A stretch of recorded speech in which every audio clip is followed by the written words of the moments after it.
Hello. If it's me, I will make my friends know I'm not well. He said at some point, like, you know the way you dodge your mom. Every year I see you, I will whoop your ass. Who's your minister for person? Not get. It's Buhari. We not get.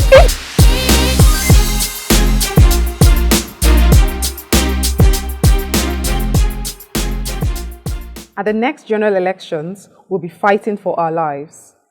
This is not a time to sit on the fence or push the rhetoric that votes don't count. Get your PVC, vote, and wait for your votes to be counted. Some people are counting on you to not vote. Don't make it that easy for them. Our future is literally in our hands.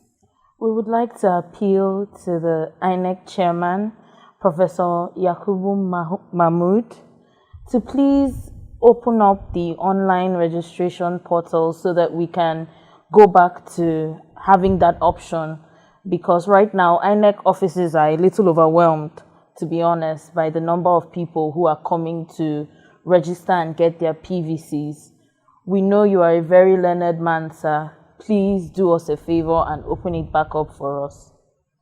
And with that, we say welcome to episode 8 of the There, Here, and Everywhere podcast. Thank you so much for joining us today. It's so exciting. Why did we started very seriously? Yeah, because it's actually a very serious issue. Yes. And to buttress that, Iwaya and I are wearing glasses, so we look like serious people. And we're also wearing green, which is a very patriotic color. You know, it's all about Nigeria today. Yes. Some of us are wearing glasses because we can't see. Other people are trying to. I'm sure my sight is actually worse than yours. But please, let's just stick with the story that we're wearing glasses because we're trying to be serious. Okay, I agree. Yeah, it's a serious issue today. It's a serious issue today.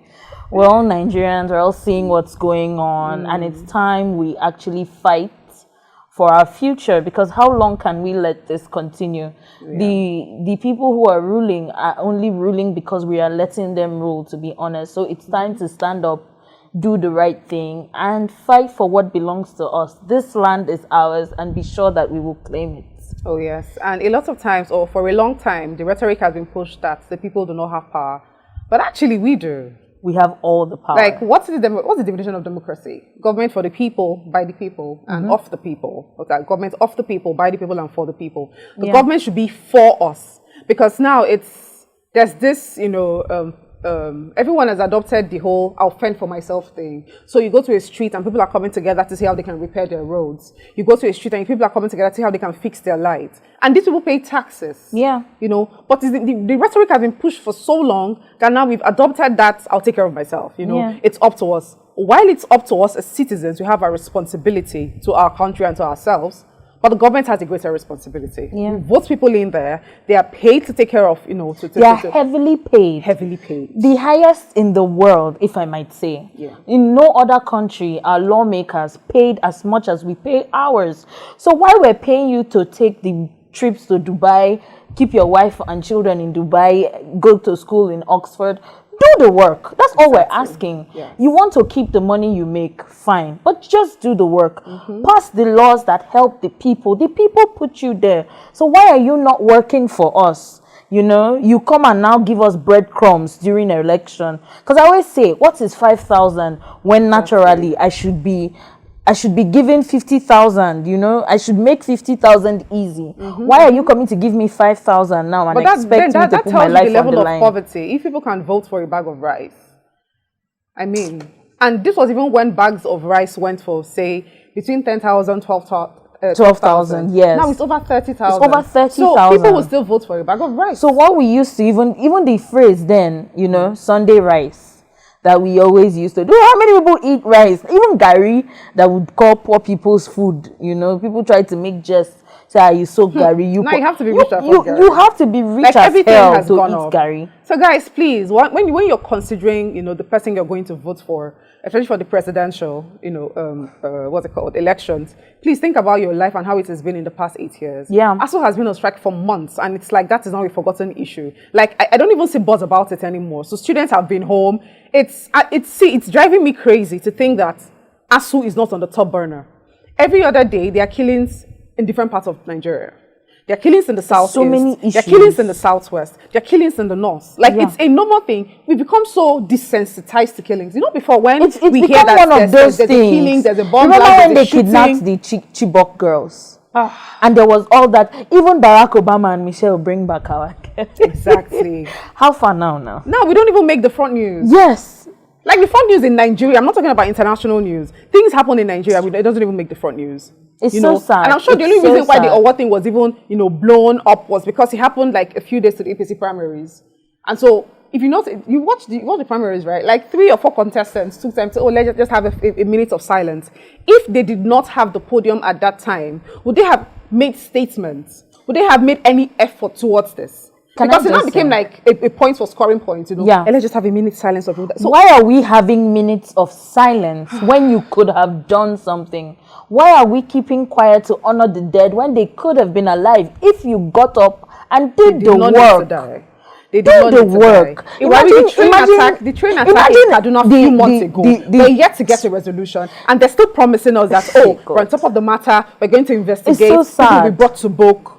It's so, okay, let's leave the train attack in Kaduna a few months ago. Let us go to what happened in Kaduna a few days ago, that terrorists had a helicopter and bombed houses. It's so crazy. It's so crazy. What are we doing? During the NSAS what are protest, we doing? They were able to follow the money because a lot of people reported having their accounts blocked, having their accounts frozen. Yes. Simply because one way or the Central other, Bank is able to follow the money because protest, or they even rendered a service. So vendors who supplied food had their accounts blocked. Why are we not following the money of the terrorists? Why are we not? Helicopters are not sold for free. They're not giving out for free. They can be traced. Yes, you can trace the buyer. You can trace whoever took delivery of it. You can trace the buying of firearms. You can even trace where they were made. So what exactly are we doing? What is going on? On the issue of kidnapping, it was the main thing was going to help us identify identify the users of phone lines.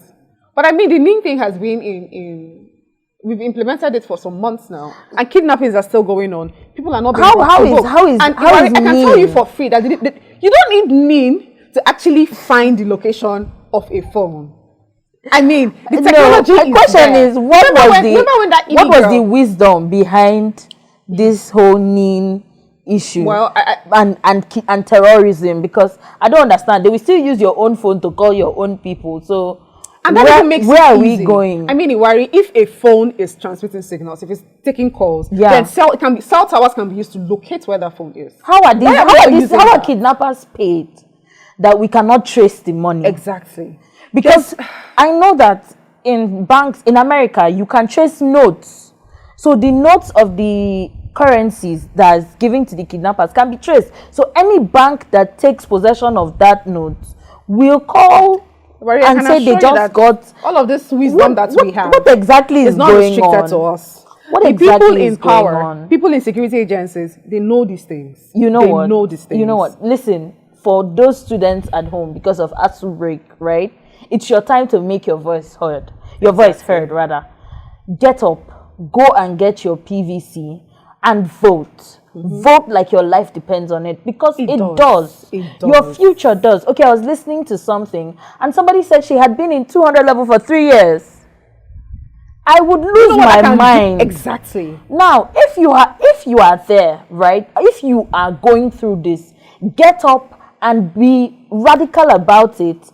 Go and get your PVC. Talk to people. Each one brings one. Yes. That's the campaign. Yes. So you talk to someone who talks to another person, who talks to another person, and get your voice heard. You matter. We can do something. Like, I'm tired of feeling powerless.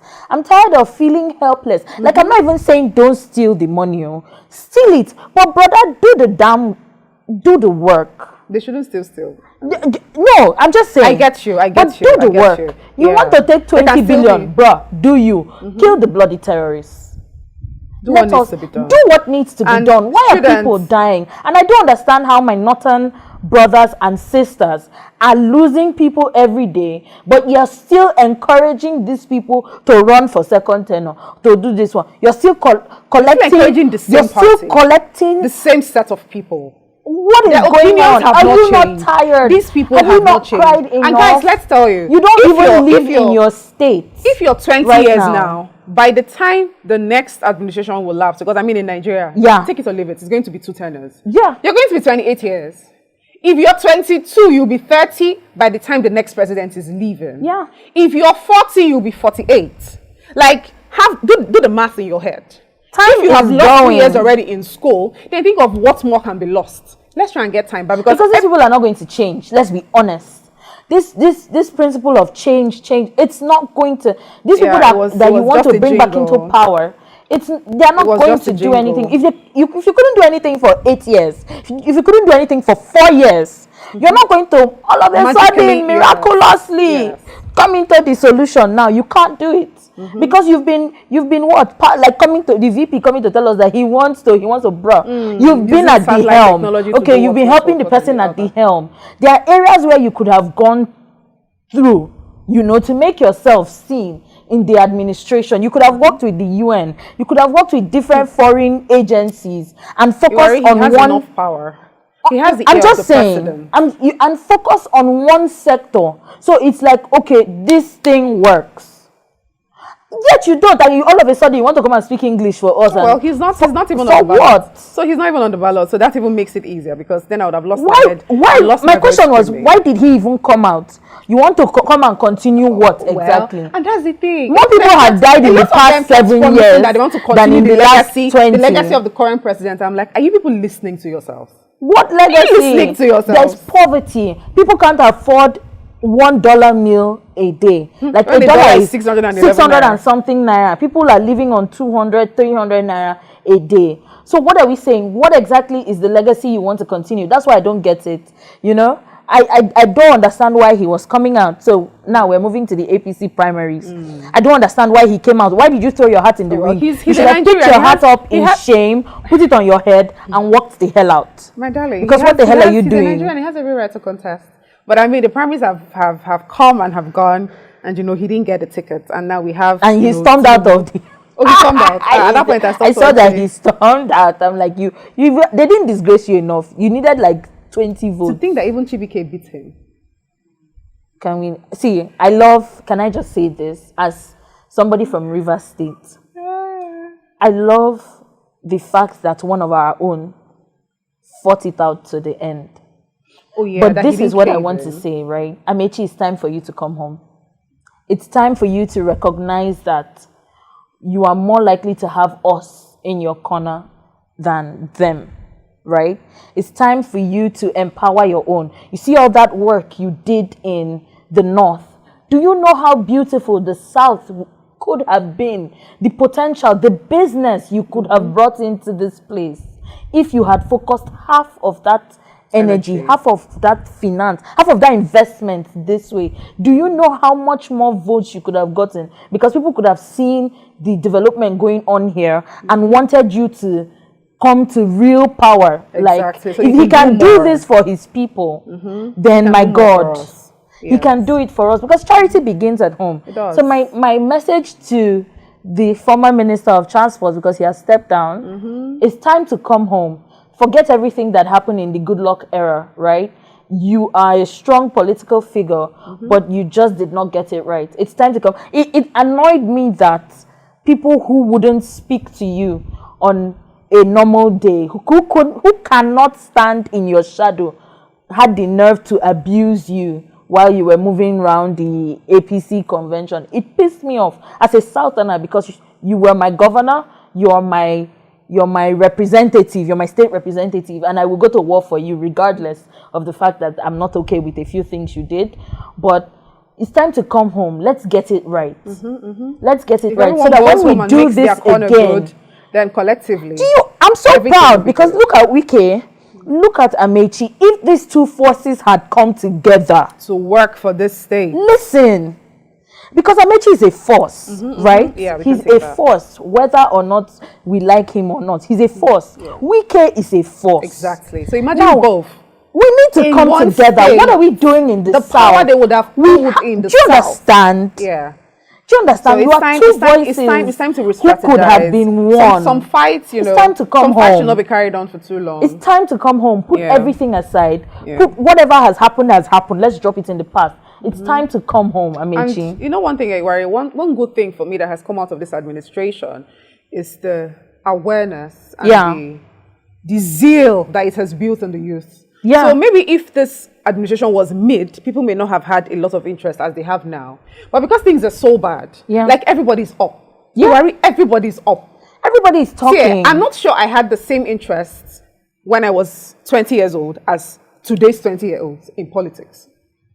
And it's fascinating to see. It's beautiful to see. It's beautiful to see. And I want to say something. So even if at the end of the day, you know, your candidate doesn't win, you know, whoever it is that you're pushing, keep pushing. Yep. Keep pushing. It's beautiful to see that the two ruling parties, or the two parties who have been the ruling parties, you know, they're now being given the run for their money. Yeah. So people now know that it's not just going to always be the devil and the deep blue sea, because that has been our option. Devil and deep blue sea. Devil. No, every time we're saying, oh, we're choosing the worst, the best of the worst, the best of the worst. That doesn't always have to be the option. And I'm sure with the movements now, politicians can see that the day people wake up, they get to know that, okay, we can actually make our choice. The power is in our hands. And that is one thing that I don't think that momentum is going to stop. So if your preferred candidate doesn't even come out or doesn't win the 2023 elections, let's keep building, let's keep winning. There's some things I got out of this APC primaries. See, we can't kid ourselves. We cannot kid ourselves. We need finance to run. We need money to run a political movement. We need money. APC for no reason has 2 billion naira. Exactly. Just from forms. Just from forms. Do you understand? And I don't even want to talk about using the monies for, say, bribery or for unethical conduct. For running a legal operation during elections. 2 billion naira. We need money. We need money. You need to move people around. So there's 774 local governments, right? Yeah. And then we have so many wards inside. So that is even more wards. So we need money to mobilize people to wards, because people need to be there to observe on election day at every polling unit, not just wards. Every polling unit needs an observation, what's it called? Something observer. Yes, an agent from all the parties. These people need to move around. These people need to be housed for the period. So monies are needed for that. These people need protection. Exactly. You know, so we need monies for that. And then we need monies for marketing. I mean, you're going to print banners, you're going to print other collaterals like T-shirts, you're going to move from place to place. You're going to pay the media. Logistics. So it is time to put your money where your mouth is. So we have a lot of tech bros now, right? Yeah. Lots of young people are making money in tech. Guys, as you're making your money, just know that some of that money is going to go into politicking. Yeah. It will. It will. It can't just end in lip service. We need to put our money where our mouth is, you know. So yeah, that's just it for me. It's the zeal, the move, Iwari. It's really beautiful to see. I love to see. Like every time I open Twitter, I see people, you know, campaigning of their own will, and nobody forced us to do this. We're just tired of the system. No, we don't want somebody who has been in the system and understands. We want somebody who will shake it up. Exactly. Kill the dead weight, drop dead weight, because we're carrying dead weight. Yeah. Like I was saying the last time, that I expected to see an NNPC audit, and I would want to see that. I want somebody who will go in and say, let them do. No, I'm being very honest. I'm a Nigerian, right? And the oil is gotten from the south. See how much the south is suffering. And yet our oil is being squandered for no reason. Nobody wants to give proper account of it, right? On that, I hope you know we can't just hold the federal government for the squandering of. I want so everybody, the barest minimum. Exactly. State governments, people should understand that they will be held accountable, because how long can we continue like this? We're supposed to be one of the richest countries in the world with the kind of resources we have, and yet the 1%. In fact, 10% of the 1% are just lounging in the wealth, while the rest of us are left to scrounge. The same people. Every day things keep going up. Government is introducing new taxes. But new taxes on what? The same amount you are earning. Exactly. So if you were earning $10 a day in 2010, you're still earning $10. In fact, you're earning less than $10 now. Because as at then, $10 was like what? 100 and what? Something naira, 1,000 plus or 100 and something. I don't really know the maths, but you're earning less than that amount today, because people can barely go on 500 naira a day. People earn 15K as at this moment. Like, every month. Translate to really? So what are we doing? What exactly are we doing? The least you can get eggs is 17 naira. So what are people?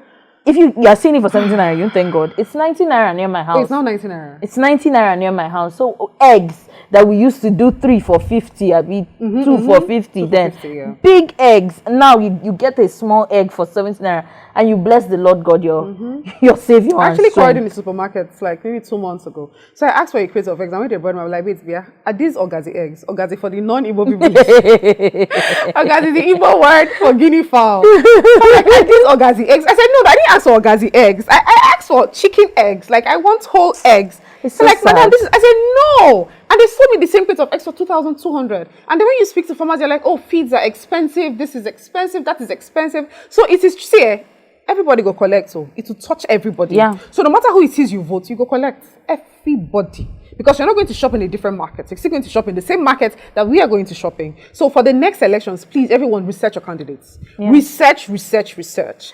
An old hand cannot learn how to do new tricks in old age. Research your candidates. Yeah. See, initially we wanted to start out this show and talk about how was your week, what are you planning? Yeah, we forgot to ask. But, but we just went straight See, into we're issue. fighting for our lives here. We're fighting for our lives because in as much as some of us are the whole Jackpa mentality thing. My dear, you go Jackpa your mama uncle, your papa, your grandmother, your cousin. You want to be in America and hear that your whole family has been slaughtered. Some of us can't even afford to jackpot with our husband and children or with our wife and children. You pick. So how many of you are going? Which of who will go? And it's not fair Yeah, for a country that is not because you know after the primaries of the 2 major parties, you know, there were lots of tweets saying, "Oh, it's time for me to activate Plan B. It's time for me to leave Nigeria." That's fine if you can. I'm not going to, you know, tell anybody not to if they can. But that is not the long-term solution. How many people can go? Which country is going to absorb 200 million Nigerians? Do you understand? Like, where are we going to?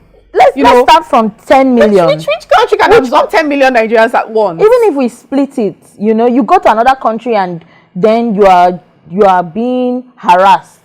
People are going to be racist. You're starting from scratch. You go from sleeping in a bed, you are sleeping on the floor, sleeping on the streets. You're doing menial jobs. Exactly. Meanwhile, you have an MSc in engineering. Like, I would not know all this mass and now start mopping floors. But you have to mop floors if you want to survive because you have to start again from the bottom. You're starting from the bottom. Are we going to do this? Is this the life you want? I know we all want to be rich. We all want to make this money. So you stand behind a politician and you know, there are times that you stand behind a politician and you just encourage them to be stupid. There are times you that just encourage them. Help you. Just whether that Nigeria does not. So whatever they do, you say Chamo. Exactly. Oh God, now you the rain, boss. On your Mondays, my brother. At the end of the day, he gives you 500,000. But why settle for 500,000 when you could easily make 5 million if this country was working? And why settle for 50,000? So if you could easily make 100 million? There's some things that your money doing? can't even you know help you with. So say you're in an emergency situation and there's no ambulance, and you have 5 million, 10 million sitting in your account. You have the money, but there's no ambulance to take you to the hospital at that time. Yeah. Okay, you go to the hospital and maybe there's no oxygen. They're running around trying to look for oxygen. Or there is no blood. There's no defibrillator. You have your money. Willing to pay for these services. And this happened not too long ago. During the COVID, you know, when COVID was hot, horrible. A lot of people now appealing to died. Elon Musk. What was the problem? We did not have oxygen. We did not have oxygen.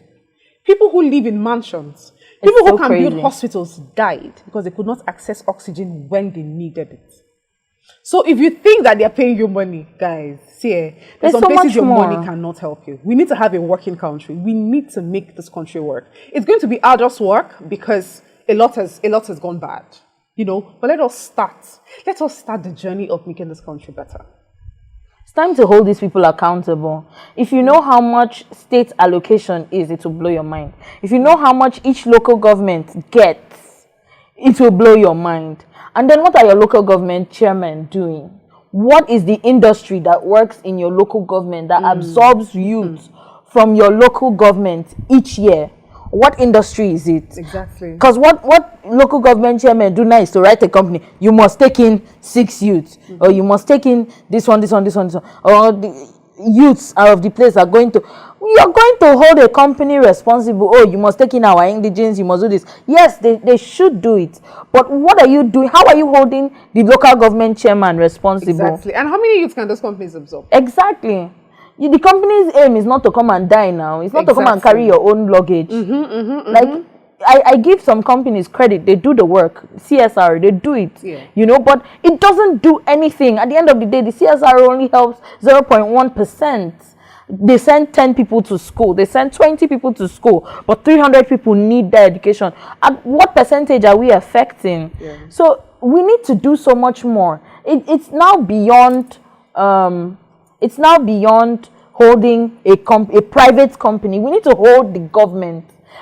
Go and Google, how much does your state get as allocation? Google, how much does your local, it's everything is available online. Exactly. How much does your local government get as allocation? It will blow your mind. You begin to see that all these, like the tax force people that go around disturbing shops, you're holding the wrong people responsible. I assure you, you're holding the wrong people responsible. By the time you show up to your local government chairman's house 3 times, you know he's not able to go out. You go to the office, he wants to leave by 12. You tell him, my brother, sit down there. The council office. Sit down there. We have this to do. We have the, what business are we opening? Exactly. You should even make, local government should even make their laws easy enough for companies to come in and thrive. Local government should want to work with a company to grow the company, because as it grows, you grow. Your local government chairman should be a business development officer. Yep. He's not just there to just pay local government salaries and just pay himself his salary. And some of them won't He should be a business development officer. Some of he them should go out there. He should court companies. Yeah. Court them to come and say, okay, this is what we have. We have the manpower. We have the resources. We have light, so electricity. We have this, that, and the we Please come and work with us. This is what you're going to get. Yeah, like you said, we have the resources. Our indigents would work as your workforce, labor force, to build the company. Yes, and you have security. You have security. So you can rest assured that your facility is not going to be attacked. Like local government chairman. It's and so those easy. people, because a lot of young people, I can see that some young people have picked up forms for local government chairman and for State House of Assembly. Your job is, as you see, your job includes being a business development officer. Yeah. If everybody can bring one business, you know, to their communities, then imagine how that is going to explode. Imagine the ripple effect it's going to have. We're not all going to be shouting, oh my God, Shell, oh my God, Total, oh my God, ExxonMobil, you have to pay this. You keep attacking one private business to the next. Shell is going. A lot of these companies are going. Even the indigenous companies are struggling. Indigenous companies are struggling. They are struggling because 1, 2, 3 youths have blocked the road. You must give us. You must. We want 10 million. We want 5. Money they finish. Why are we settling for 10 million if in 10 years you can get 150 million? What are we doing? Our priorities are wrong. Our priorities as people in the South, in Nigeria as a whole, are wrong. And I just want to strongly condemn the attack on Igbos that's been going on. Oh yeah, it's wrong. It is wrong. It is wrong. This thing is, it's done particularly to divide us, because they know if we stand together, we are powerful. And I don't want any Igbo person to feel like you are less than. You are not. You are a force to be reckoned with. So go back to the drawing board, stand together with your own. We must get this country working right. And just to be clear, because why didn't give full context, Alaba markets closed yesterday. Yeah. So that the traders could go do their PVC registration.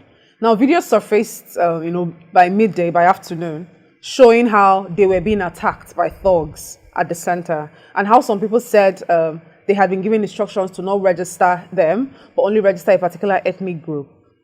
If it wasn't caught on video, people would have said it's propaganda. Yeah. But it was caught on video. Both the people talking and then when they were being attacked by the thugs. See, all Nigerians are Nigerians. There's no Nigerian more Nigerian than another Nigerian. Yep. All of us have rights. We all have a right to get our PVCs. We all have a right to vote. So we strongly condemn those attacks. INEC, please do something about it. Issue a statement to this regard, because it was done around your facilities, and get this sorted. And that's why we asked earlier for the reopening of online registration, because that is going to ease the burden. Yes. You know, and also reduce the chances of people getting attacked. I won't get attacked in my home if I'm registering online. So, Iwari, I think we should just move on to some Electoral Act highlights. So, you know, the Electoral Act was amended. and signed. It was amended and it was signed into, the bill was amended and it was signed into a law this year. So there are a few updates that were made, and it's just to let you know. So campaigns are supposed to start 150 days before elections. And the election dates have been set already. 23rd of February for presidential and National Assembly, and 11th of March for governorship and State House of Assembly. So backtrack 5 months from then. So 150 days before this time, that's when campaigns will start fully. So some people may be complaining that some candidates have not started campaigning fully. That's because by the act, by the law, they're not supposed to start yet. So campaign starts 150 days before. And then based on the provisions of the new act, right, overvoting will mean when votes cast in a polling unit are more than the number of accredited votes. So before they'll say, okay, so 600 people registered at a polling unit, yeah? And then 500 people voted. We'll say, okay, it's fine because the number of voters is less than the number of registered voters, so that's fine. But now we're saying accredited voters. Now, don't forget that when you go to vote on election day, you get accredited first. The accreditation exercise takes place first. Then when everyone has been accredited, then voting commences. Now, if for any reason, say, facilities are not working and someone overrides and say, okay, no, now let us vote now. We're registered here. We have a PVC and we register. Guys, that center will be cancelled. So let me take it again. So we start accreditation. 600 people are registered. 200 people do the accreditation. And then when it's time for voting, say 300 people vote. That center will be cancelled. Because only 200 did accreditation. So it should have 200 or less than voters. Yeah. So because somebody can just come and say, boy, there are lots of us here, people need to vote, you need to cast our vote. So while you're passionately trying to make things work, you're actually working in the reverse. Yeah. So everyone try and get accredited on that day. Don't come later and say, but I was registered here, I have my evidence, I need to vote. If that happens, that center will be cancelled and all your efforts will be in vain. So that day, everyone rise up early, get accredited, and then come back to vote. And then if anyone suggests overriding that system and makes it seem appealing to you that you're going to have more votes, please do not accept that suggestion, because that is going to void all the votes taken at that place. Okay, so INEC should just let us know if they can open more units, if we can have more voting centers. So it's not like we are jam-packed at one spot. What they can do is to bring more machines. More machines. Yes. Because Professor, polling units are kind of like cast in stone. Our prof, sir, yes, we're appealing to you. We know you're a good man and you will do the right thing by your people because you're a fair and just man. So please do the right thing by us. Let us try and make this election one for the history books. And it will be in your tenure. Your name it will go down for the books of time that this is what you did. It's your legacy. So in as much as you help the Nigerians, pick a candidate of their choice, you actually put your name in the book of time that in your tenure, Nigerians were able to vote the candidate they wanted. And you will be remembered, free and fair. Election. You would be remembered. That word has been bandied around so much. You would be remembered through time for it. You would be taught in history classes. So please, sir, once again, we're asking that you reopen the online registration and then you look into getting more machines to centers to ease the voting process when we commence. Yeah. All right, guys. So the major parties have conducted their primaries, and now we have 3 major contenders. For the APC, we have Bola, AHMED, Tinubu. For PDP, it's Atiku Abubakar. And for Labour Party, it is Peter Obi. So these are the major options. There are some other parties, but these are the 3. I think NNDP that has Kwankwaso. Oh yeah, Kwankwaso, yes. That's true. Kwankwaso is another force in the north. Yeah, it was concluded yesterday or the day before. The day before. Yeah, so Kwankwaso is also on the ballot. Yeah. So these are our 3 main people. What do we know about Bat? What we know about Bat is that he's been in the process for a while.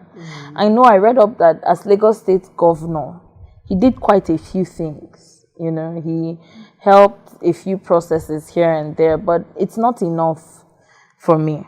There have been other governors of Lagos who have made their own impact, but I've not understood why he's a kingmaker.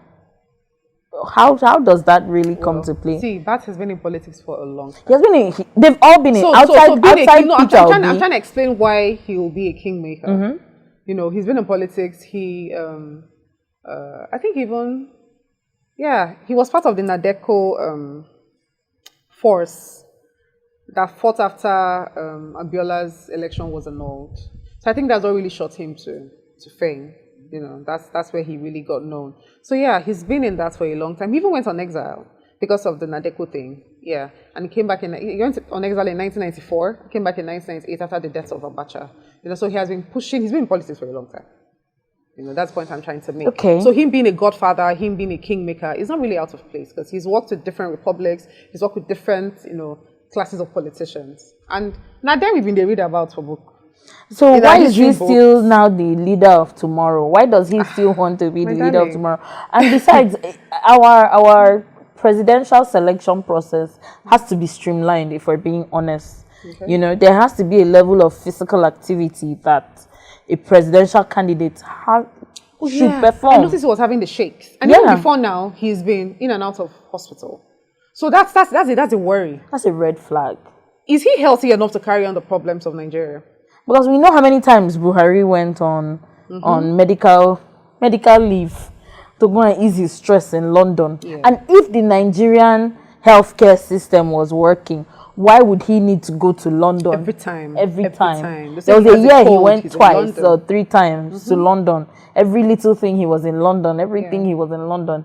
We get and London is beautiful. That claims that they've made things better. This is the administration that said they used 100 million on the Aso Rock hospital. Yes. Where did that money go? There are a lot of questions we could ask, but still there needs to be like a level of fitness. And Tinubu is in the same party. Yeah, a candidate has to have to come out and vive and run for president, right? Yeah. We need to check some boxes. So it's not just you're a kingmaker. Yes, but are you fit?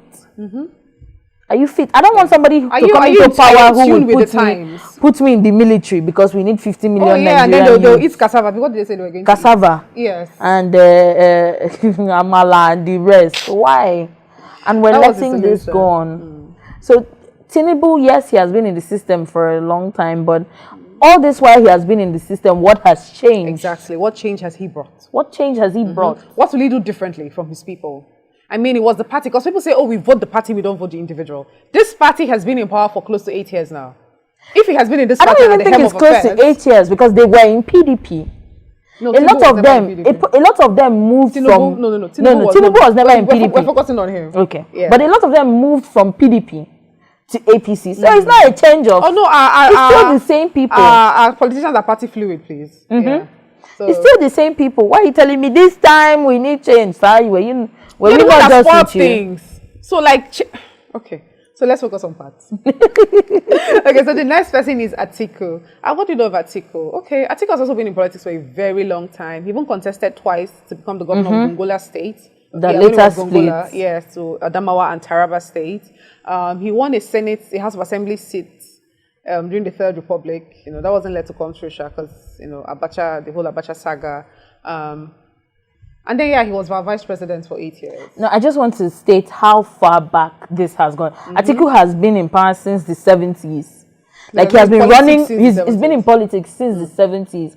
And he's still here in 2022 trying to be president of the... This is a big question mark, okay? So my question, since you have been in power, what have you done? Since you have had access to power, what changes have you made? Can we say this thing, it's because Atiku saw this seat, he brought this change? What is it? Why should we vote for you? No, I know that he's a businessman. He's very business oriented. I mean, this one thing I like about him. He always looks for an opportunity that a business sector he's interested in will thrive. So you look at his company Intel here. You know, he saw an opportunity and he went and he put his company there, and they've been doing well from it, you know. But again, what else? Why are we expecting something different from you? Why should we not feel that when you come into power, you will still grease the hands of the people who have access to these terrorists that are terrorizing us? Because they are funded by somebody. The same people. They are funded by somebody. So well, we don't Atiku know being if he's going to grease the powers, the hands, those particular hands.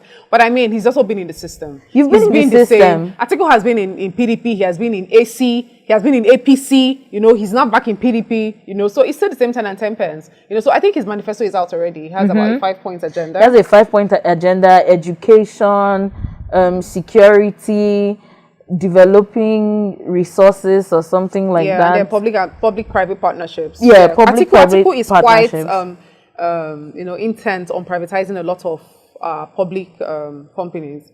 And yeah, you know, to make them work, because I mean, the government has been in charge of these things and they haven't worked for a long time. No, I just want to say that I feel he's interested in those sectors again because he has businesses there. Okay, so if they thrive, he thrives. As well. If they make money, he makes money.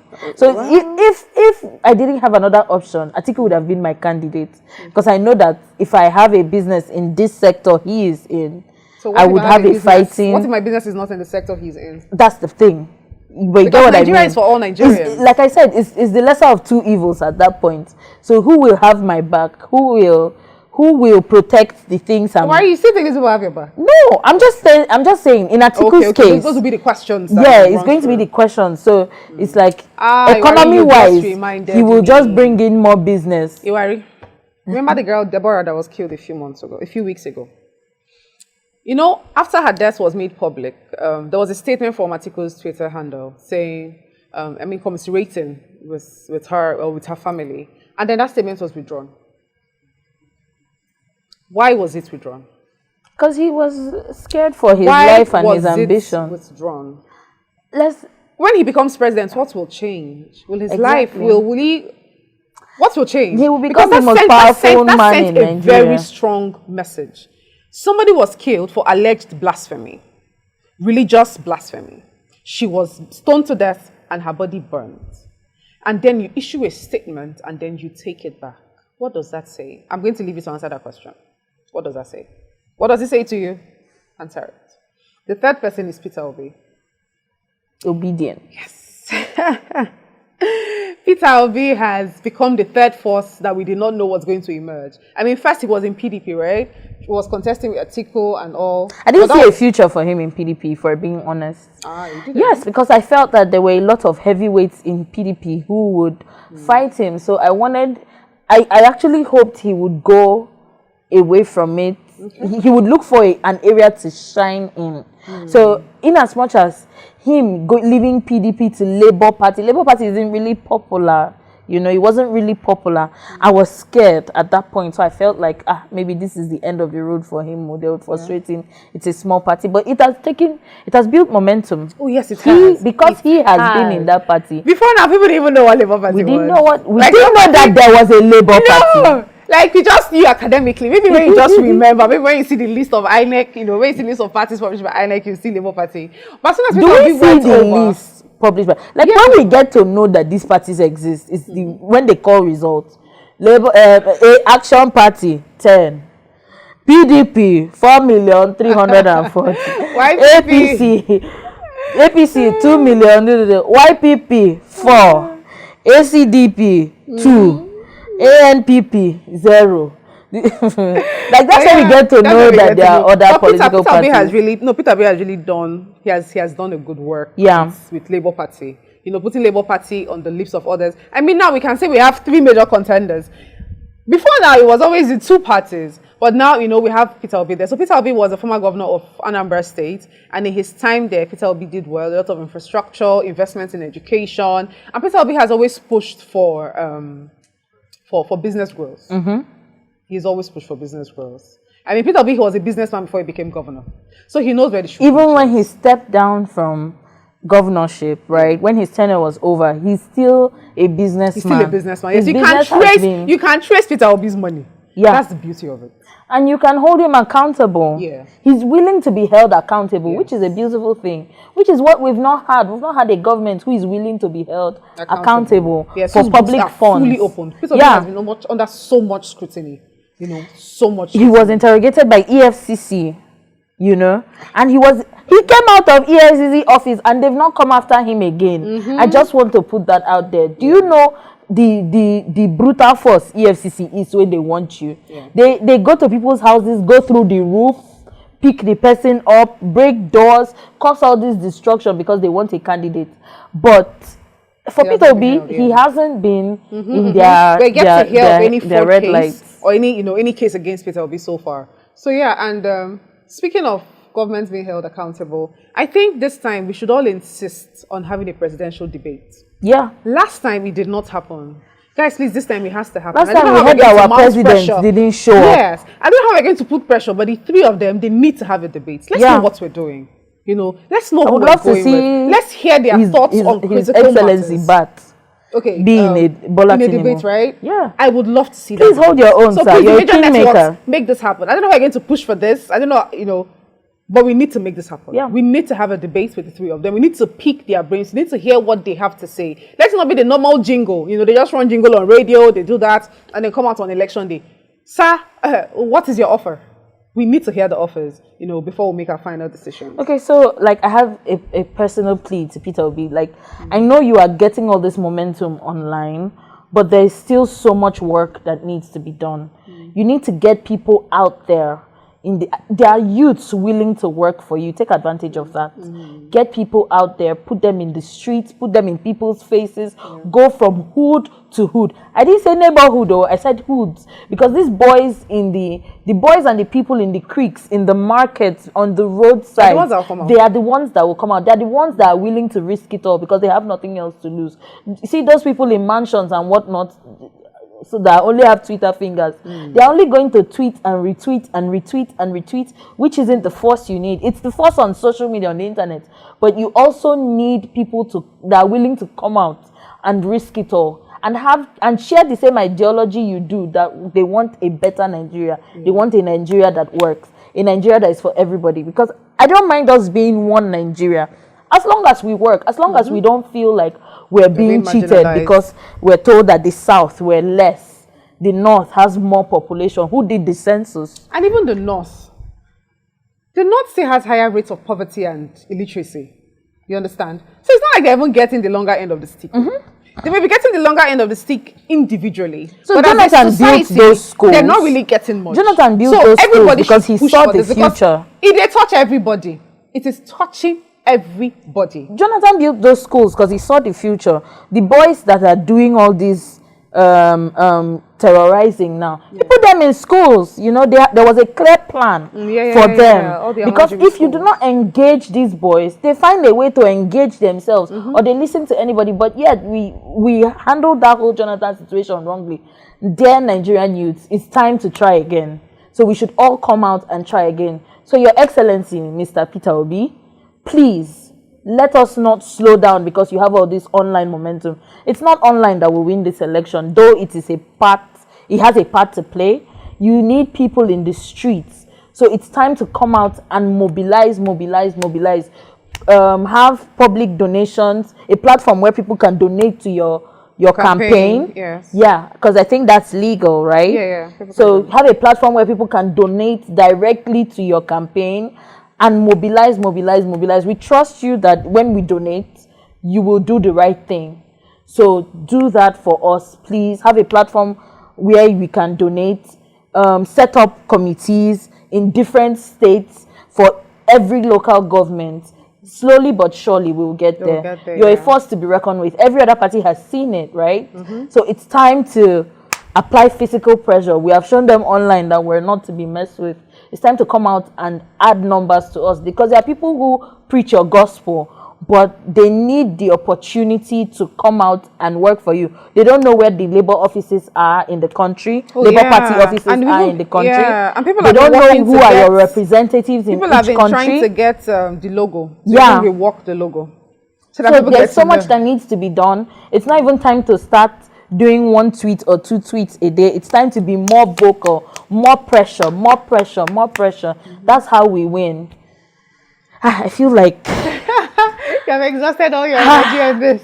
It's worth it actually, because I feel like I need to be paid for these ideas. I don't have dual citizenship, right? Do you understand? Nigeria is I'm not ready to. This is my own thing.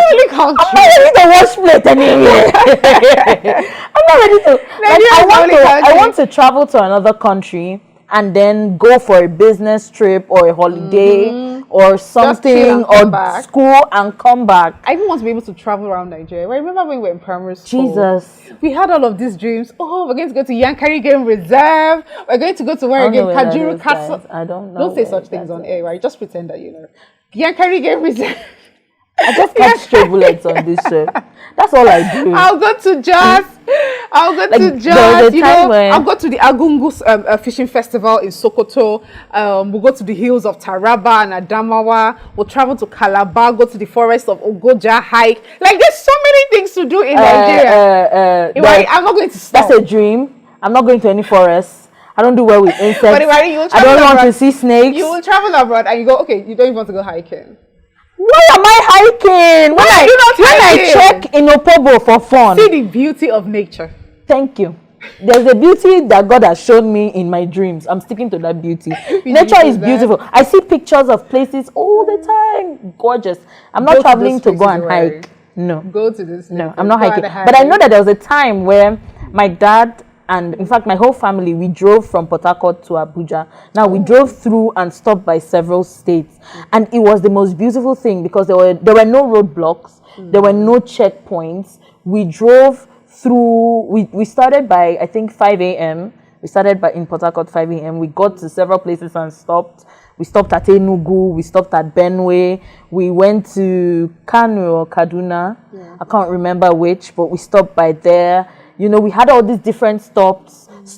We got to see culture. We got to taste different foods. The landscape. It was so good. Because Nigeria is so we beautiful. didn't have any anxiety. We want that Nigeria back. Yes. Enough is enough of this. We need to get that security fixed. We haven't even spoken to you need to hear our parents talk about Nigeria and how they experienced it. I remember my dad telling us how he could walk from our house in town to I think D-Line, and everywhere was free. There was nothing. They used to walk up and down. Money in his pocket, you know. And nice life. I can still remember as a child when my dad and I will walk down to Chester's. Chester's used to be at what's it called? At Garrison. Oh yes, I have. You did not know. Chester's used to be at Garrison. Kindly know now. Choma is not as young as she looks. We would go there for Sia, you know. It was almost a daily thing after work. You know, I ride on his shoulders and we'll walk down, and the streets were full of people just. I couldn't ride on any shoulders. I was overweight for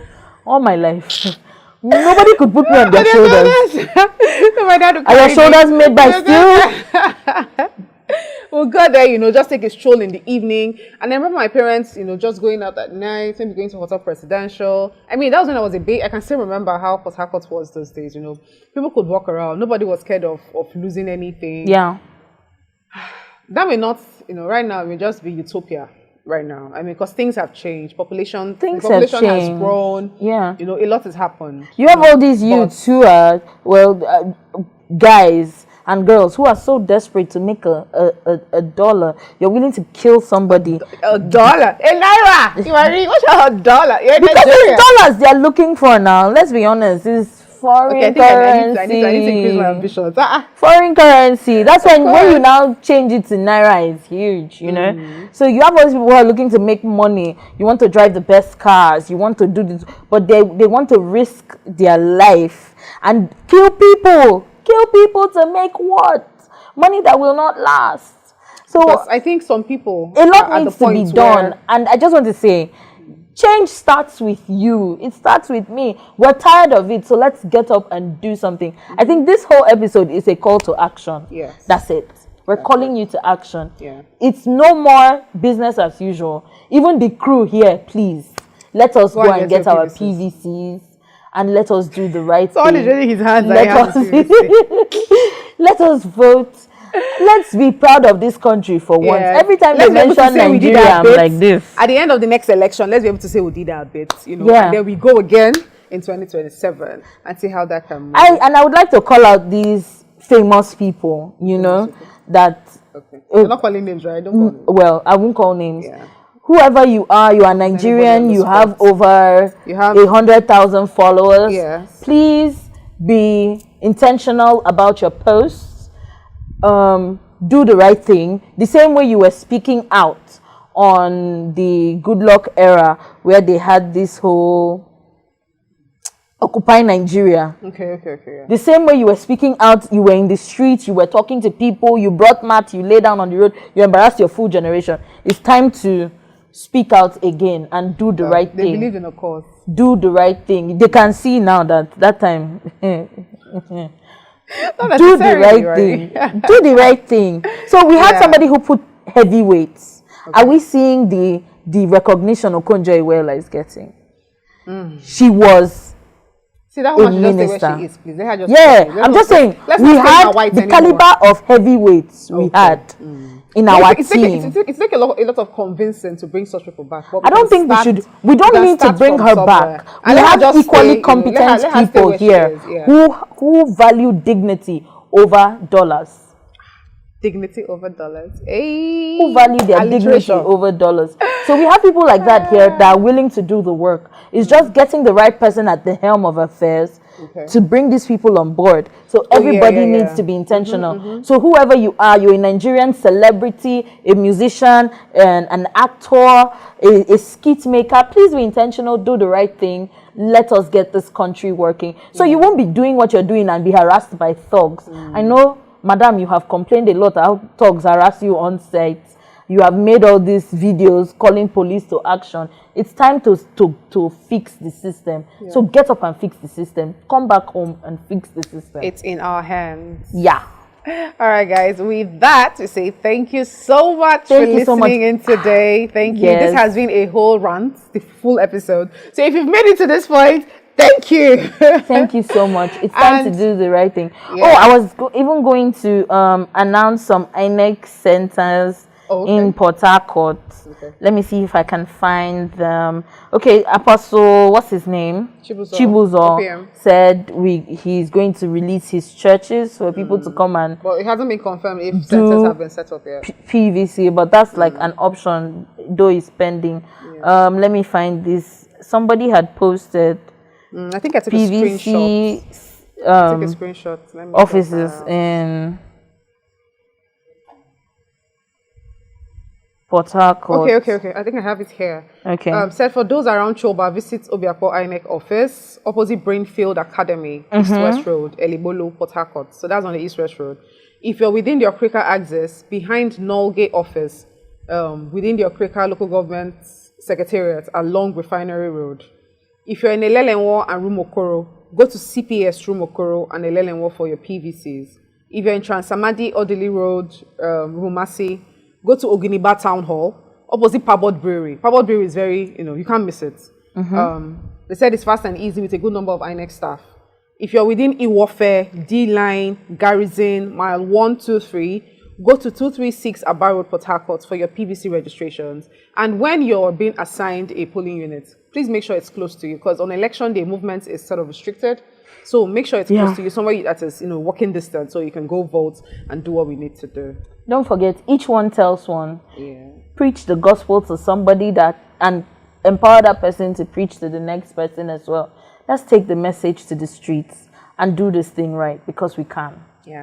So yes, we can. Thank you so much for tuning in, everybody. Episode 8, signing out with a big bang. Toodles.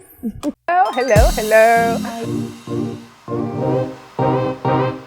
If it's me, I will let my friends know I'm not well. He said at some point, like, you know the way you dodge your mom. Every year I see you, I will whoop your ass. Who's your minister for person? Not dead. It's Buhari. We're not dead.